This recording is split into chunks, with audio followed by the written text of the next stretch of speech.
हम यहाँ पलवल के बागपुर गांव में आए हैं। खादर का गांव बागपुर है। यहाँ प्रमुख गांव है। यहाँ की लगभग 8,000 की आबादी बताई जा रही है कि यहाँ पर जो विनाश लीला जो बाढ़ की यहाँ यमुना के कारण जो बाढ़ यहाँ पर आई थी और उसकी विनाश लीला रही है। यहाँ पर एक बड़ी वीडियो एक वायरल भी हुई थी जहाँ पर 3 मंजिला मकान यहाँ पर धराशायी हो गया था। और भी गाँव में काफ़ी मकान ढह गए हैं, काफ़ी नुकसान हुआ है। तो गांव के लोगों से जानना चाहेंगे कि यहाँ पर किस तरह से पानी आया, किस दिन पानी आया था और कितना पानी था, जिसको देख करके जो आप कहेंगे कि यहाँ पर बहुत ज़्यादा नुकसान हुआ है या जो हालात जो रहे हैं। क्या नाम है आपका?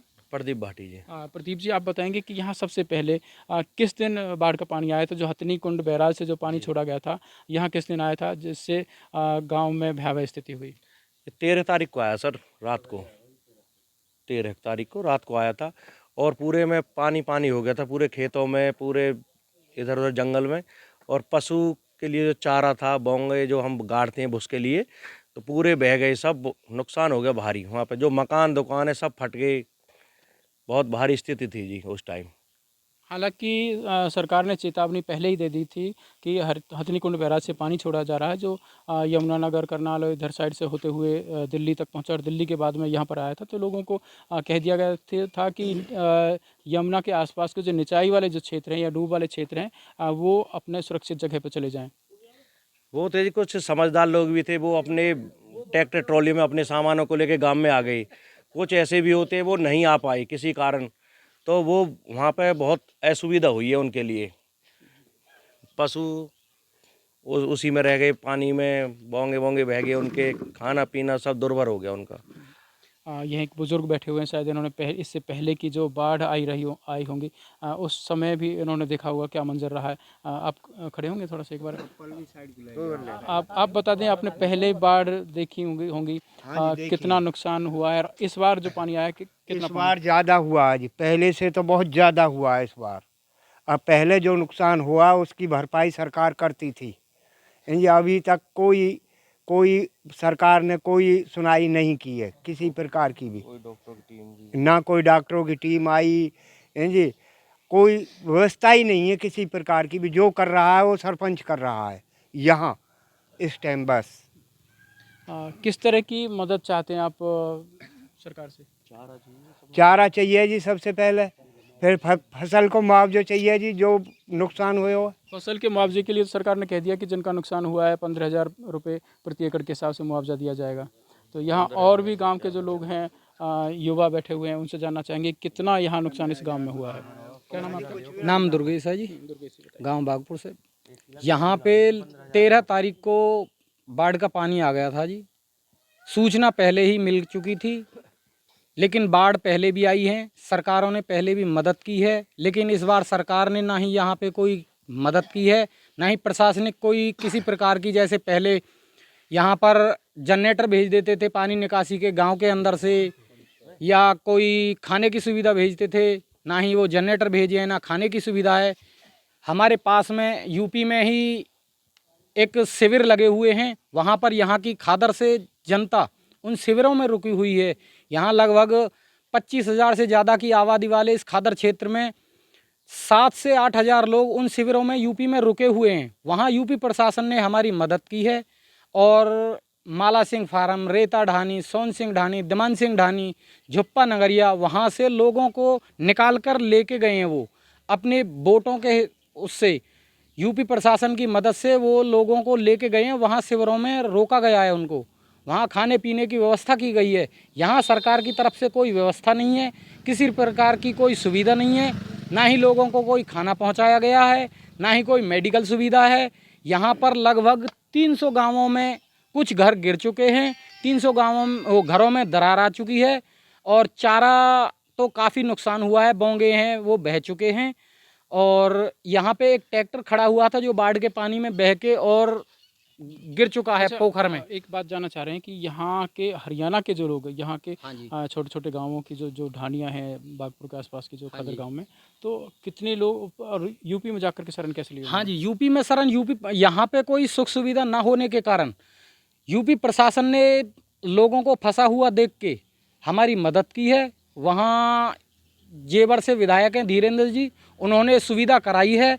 और यहाँ पे जो गांव की सुविधा है, जो गांव में पानी ना भरे, इसके लिए हमारे गांव के सरपंच साहब ने गांव के साथियों के साथ मिल कर के रात में ही लगभग 2-3 रात मिट्टी डाली है बंद पे।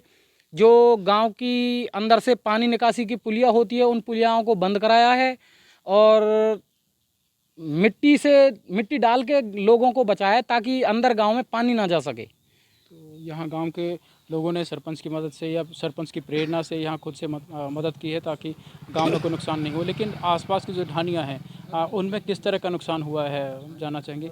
क्या नाम है आपका? भारतपाल है जी। जी भरतपाल जी, यहाँ जो आसपास की जो ढानियाँ हैं उनमें किस तरह का नुकसान हुआ है?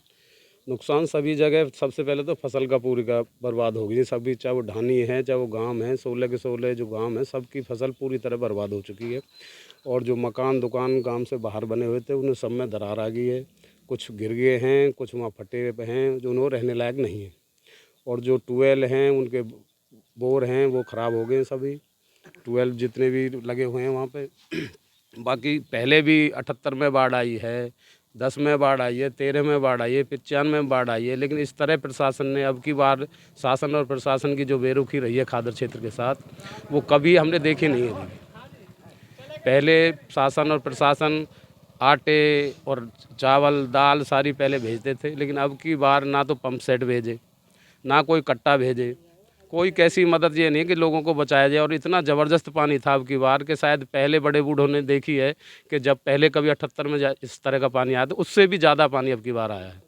लोगों की जान बागपुर का तो ये लगा लो कि अगर सरपंच साहब मदद नहीं करते, यहाँ मिट्टी मोल लेके अंदर से गांव में से और ट्रैक्टर 8-10 ट्रैक्टर चला के और जेसीबी लगा के कट्टे गांव में से मांग के वो बंद को रोका गया, नहीं बंद में भी दरार आ गई थी पल्ली तरफ जी। अच्छा, जो छोटी छोटी ढानियाँ हैं और उनके फ़िलहाल क्या हालात हैं?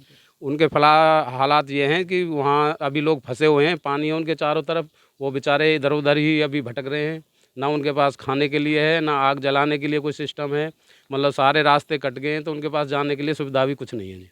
यहाँ बताया जा रहा है कि यहाँ जो हरियाणा के जो लोग थे या इन ढानियों में रहने वाले लोग थे खादर के, उन्होंने उत्तर प्रदेश में जाकर के शरण लिया, वहाँ कैसे कैसे पहुँचे?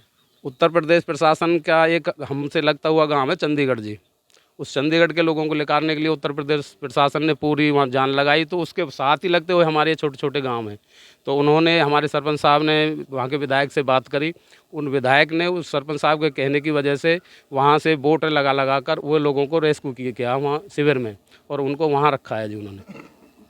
यहाँ से बोट और नाव से यहाँ से ले जाया गया था। कितने लोगों का रेस्क्यू किया होगा उन्होंने? वहाँ उन्होंने 2.5 घंटे में उसी दिन 326 लोगों का तो 2.5 घंटे में रेस्क्यू किया था, 20 बोट लगा के जी। और बाकी बाद रात भर उन्होंने चलाई हैं, रात और दिन लगा के उन लोगों को वहाँ से लेके गए ट्यूबवेलों पर से, जो छत के ऊपर बैठे हुए लोग थे। एक ही साथ में 20 बोट भेजी थी उन्होंने? एक साथ में 20 बोट। मैं कहूँ वो प्रशासन उत्तर प्रदेश का इतना बढ़िया था जी, शासन और प्रशासन की वहाँ इतनी बढ़िया मदद थी। जो वहाँ के स्थानीय विधायक थे वे मौके पर खड़े थे, सारे अफसर वहाँ मौके पर थे। यहाँ एक जो ट्रैक्टर था जो यमुना के पानी में डूब गया था, उसको किस तरह से निकाल करके ले जाया जा रहा है। यही वो ट्रैक्टर है जो यमुना के पानी में डूब गया था। हालांकि अब स्टार्ट नहीं हो पा रहा है, कितना नुकसान हो गई तो मैकेनिक के पास जाने के बाद वर्कशॉप में पता चल पाएगा, लेकिन ट्रैक्टर से खींच करके इसको लेकर के जा रहे हैं। तो यहाँ जो आयसर ट्रैक्टर है जो यमुना के पानी में जो बाढ़ में डूब गया था, बह गया था, उसको किसी तरह से निकाल लिया गया है और अब इसको मैकेनिक के पास लेकर के जाएंगे। अब गांव में जो हालात हैं उसके बारे में यहाँ के और युवाओं से और जानना चाहेंगे कि फ़िलहाल क्या हालात हैं और इस जो त्रासदी जो रही है उस पर क्या कहना है। क्या नाम भैया आपका? मेरा नाम राम कुमार है जी। जी राम कुमार जी, क्या कहना है आपका? मेरा ये कहना है जी कि जो कृषिपाल मंत्री जी हैं जो आप पूछ रहे थे, तो कृषिपाल मंत्री जी अधिकारियों के साथ आए थे और मोहना के जंगल से ही देख के चले गए। वो तो बताया जा रहा है कि सड़क मार्ग, क्योंकि संपर्क मार्ग जो था पूरी तरह से टूट गया था, तो जाना तो वाजिब है, लेकिन उसके बाद से उन्होंने जो दावे और वायदे जो किए थे उसके अनुसार क्या वो उन पर खरे उतरे हैं? अभी तक देखो यहाँ पे कुछ भी नहीं है। नहीं तो पहले जब बाढ़ आती थी तो पहले ही मेडिकल टीम आ जाती थी, रेस्क्यू टीम आ जाती थी, पंप सेट लगते थे गांव से पानी को बाहर निकालने के लिए, लेकिन यहाँ पे अभी तक ऐसा कुछ भी नहीं है। अब इस गांव में कोई पानी है, कहीं पे कोई जल भराव है स्थिति यहाँ पे? चारों तरफ है जी, गांव से बाहर चारों तरफ पानी ही पानी है। तो यहाँ और जो लोग हैं बुज़ुर्ग हैं उनसे जानना चाहेंगे कि यहाँ किस तरह की त्रासदी है, किस तरह के हालात हैं यहाँ पर। क्या नाम है आपका? मेरा नाम लखनपाल है जी, जी। गांव बागपुर से हूँ। हमारे यहाँ सबसे ज़्यादा जो नुकसान हुआ है जो चारे का हुआ है। आगे भी हमें उम्मीद नहीं है कि हमारे पशु उनके लिए चारा कहाँ से आएगा। तो जो भी फसल है वो बर्बाद हो चुकी है। आगे ज्वार बाजरे जो भी धान की फसल है जिससे हमारे चारे का काम चलता था, वो आगे हमारी उम्मीद नहीं है कि हमारे पशु उनके लिए चारा कहाँ से आएगा। हमारी तो आपसे ये प्रार्थना है कि आगे चारे का भी प्रबंध करवाया जाए। सबसे बड़ी समस्या है चारे की। हालांकि प्रदेश सरकार ने जो फसलों का जो नुकसान हुआ है उसकी भरपाई के लिए मुआवजे की घोषणा कर दी है, लेकिन फिर भी क्योंकि फ़िलहाल में अब मुआवजा कब आएगा वो पता चल पाएगा। और इस तरह के जो यहाँ पर हमने ग्राउंड ज़ीरो रिपोर्ट के लिए यहाँ पर बागपुर गांव में आए थे कि यहाँ के जो हालात थे क्या थे और लोग क्या उम्मीद कर प्रशासन से कर रहे हैं और क्या सरकार से कर रहे हैं। दैनिक सवेरा के लिए पवन के साथ गुरुदत्त गर्ग, बागपुर।